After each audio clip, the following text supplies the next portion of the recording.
अगर आप उन लोगों में से हो जो रोज़ कबूतर को खाना देते हो तो आज का वीडियो आपके लिए है।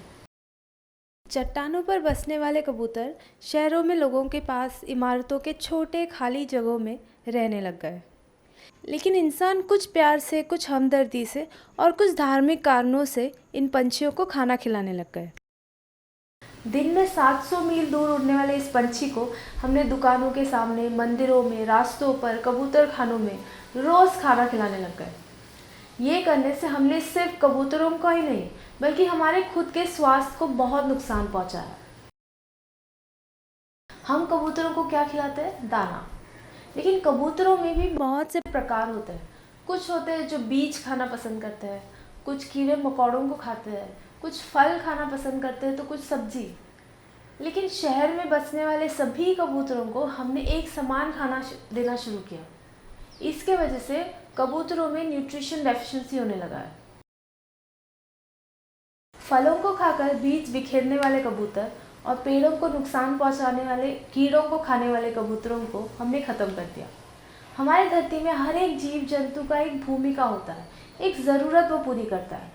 लेकिन हमारे दखलंदाजी की वजह से एक जो इंटरकनेक्शंस है ये टूट रहा है, और जब ये टूट जाता है तब धरती का जो संतुलन है वो बिगड़ जाता है।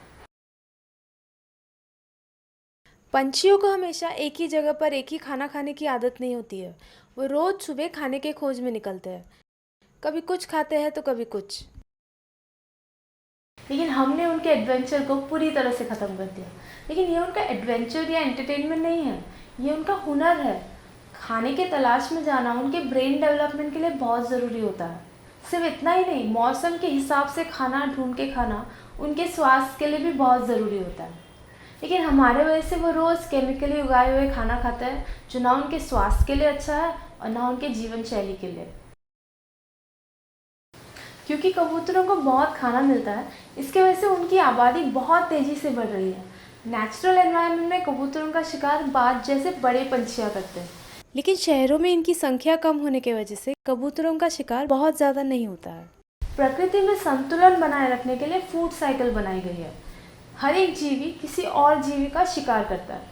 लेकिन क्योंकि शहरों में कबूतरों की संख्या इतनी बढ़ रही है और जब भी किसी एक जीव जंतु की संख्या बढ़ जाती है उसके हिसाब से बाकी चीज़ों में भी बदलाव आने लगता है।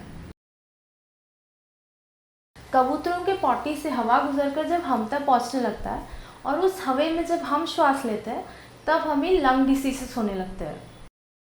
कई बार जब मरीज श्वास की शिकायत लेकर डॉक्टर से मिलने जाता है तब डॉक्टर्स पहले ये पता करते हैं क्या मरीज का कबूतरों के पास बैठना या रहना है। और इसीलिए कुछ देशों ने कबूतरों को खाना खिलाने पर पाबंदी लगाई है। कुछ देशों में आपने अगर खाना खिलाया तो आपको जुर्माना भरना पड़ेगा, तो कुछ और देशों में आपको जेल भी हो सकता है। दुनिया में इस तरह का नियम लागू की गई है फीनिक्स में, वेनिस, लंदन, थाईलैंड और भी कई सारे शहरों में। भारत में सुप्रीम कोर्ट ने बालकनीज में कबूतरों को खाना खिलाना मना किया है। इसके साथ ही कुछ म्यूनसिपालिटीज़ ऐसे हैं जहाँ पे पूरी तरह से कबूतरों को खाना देना निषेध है, जैसे कि हैदराबाद, नवी मुंबई। अगर आप सोच रहे हो कि अचानक से मैं उनको खाना देना बंद कर दूँ तो क्या होगा, कुछ नहीं होगा। ये उनका नेचुरल टैलेंट है, वो ढूंढ लेंगे खाना, यही उनका काम है, बचपन से यही सिखाया जाता है उनको। लेकिन अगर आप सच में कुछ करना चाहते हो तो उनके लिए पानी रखिए। और अगर इस समस्या की गंभीरता को समझ रहे हो तो उन सब लोगों के पास ये वीडियो शेयर कीजिए जो कबूतरों को खाना देते हो। और अगर आप ऐसे एक दुकान के सामने से गुजरते हो जहाँ पे ये हो रहा है तो उस दुकान वाले से भी जाके बात कीजिए, उनको भी समझाने की कोशिश कीजिए। आज के लिए इतना ही। Thank you.